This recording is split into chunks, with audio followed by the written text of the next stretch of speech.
Hello అందరికీ welcome to VK talks. Weather చూస్తున్నారు కదా, ఎంత పీస్ఫుల్గా ఉంది, చాలా బ్యూటిఫుల్గా ఉంది కదా.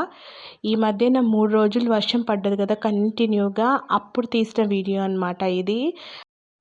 వర్షం పడ్డప్పుడు మన చుట్టుపక్కల ఉన్న చెట్లు కానీ, మనం పెంచుకున్న చెట్లు కానీ అసలు ఎంత అందంగా కనిపిస్తాయి కదా. అసలు ప్రకృతి అందం అంటే ఇదే అన్నమాట. ఇక్కడ మందారం పువ్వు ఇంకా విచ్చుకోలేదు, కానీ విచ్చుకోకముందే అసలు ఎంత అందంగా ఉంది చూడండి. విచ్చుకుంటే ఇంకా అందంగా ఉంటుంది కదా. ఇది ముద్ద మందారం చెట్టు అండి.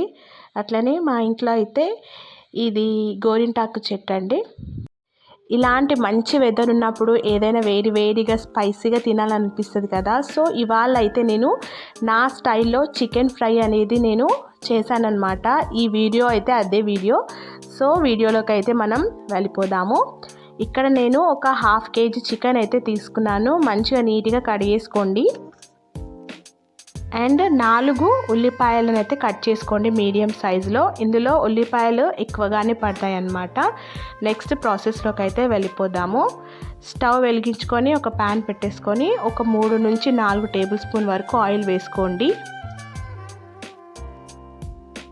ఆయిల్ లైట్గా వేడెక్కగానే చికెన్ అయితే కడిగి పెట్టుకున్నాం కదా, ఒక్క చుక్క వాటర్ లేకుండా అయితే ఈ ఆయిల్లో వేసేసుకొని మనకి నీరు బయటికి వచ్చేంత వరకు ఒక 2 నిమిషాలు అయితే ఆయిల్లో మగ్గనివ్వండి.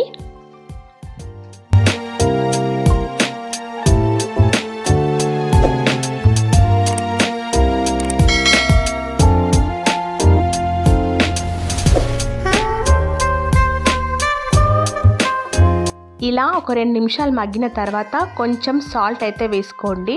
ఎందుకంటే చికెన్ మనకి చప్పగా ఉండకుండా కొంచెం సాల్టీగానే ఉండాలి కాబట్టి ఫస్ట్ కొంచెం లైట్గా సాల్ట్ అయితే యాడ్ చేసుకోండి. సాల్ట్ వేసుకొని కలుపుకున్న తర్వాత ఒక 5 నిమిషాలు లో ఫ్లేమ్లో అయితే మూత పెట్టేసుకొని తీసేసుకోవాలి. ఇప్పుడు చికెన్కి మనం సాల్ట్ యాడ్ చేసాం కాబట్టి ఇంకొంచెం వాటర్ అయితే చికెన్ నుంచి మనకి రిలీజ్ అవుతుంది. నెక్స్ట్ ఇందులోకి కొంచెం పసుపు వేసుకొని మంచిగా నీట్గా కలిపేసుకోవాలి.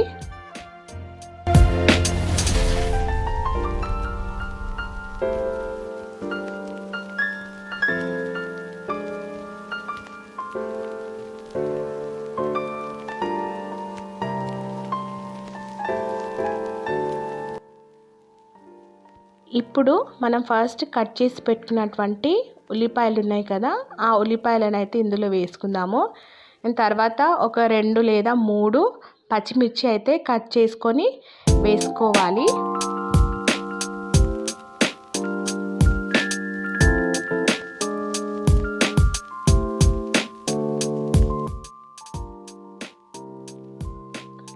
నెక్స్ట్ వచ్చేసి ఇందులోనే కొంచెం పుదీనా వేసుకోవాలి.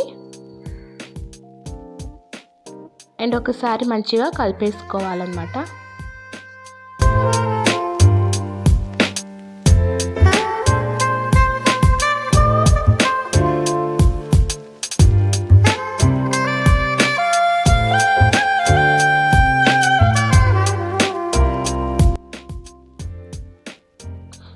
ఇప్పుడు కొంచెం అల్లం వెల్లుల్లి పేస్ట్ అయితే వేసుకోవాలి.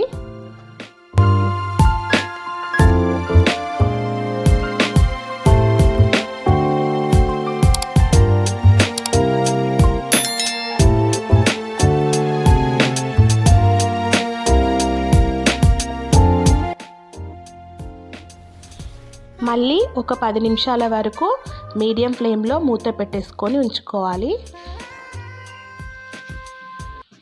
10 నిమిషాల తర్వాత మూత తీసుకున్నాక మనం ఒకసారి అయితే చికెన్ అడుగంటకుండా మంచిగా కలిపేసుకోవాలి. ఇప్పుడైతే చికెన్ మనకు 50% కుక్ అయిపోయినట్టే.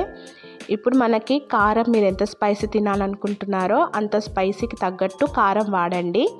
అండ్ తర్వాత మనం ఆల్రెడీ ఇంతకుముందు కొంచెం సాల్ట్ వేసాం కాబట్టి ఇప్పుడు ఆ సాల్ట్ని చూసుకొని ఎంత పడుతుందో అంతే వేసుకోవాలి.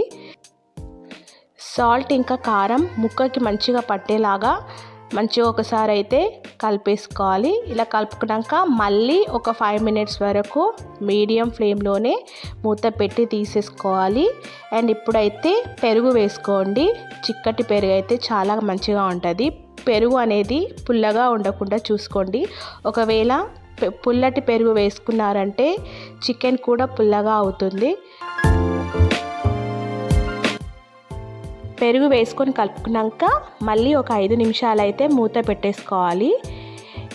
ఇలా చేసుకున్న తర్వాత మనకి చికెన్ అనేది పర్ఫెక్ట్గా కుక్ అయిపోయింది అండ్ మన కర్రీ కూడా దగ్గరకు వచ్చేసింది. ఇప్పుడు ఫైనల్గా అయితే కొంచెం గరం మసాలా ఇంకా ధనియాల పొడి వేసుకోండి.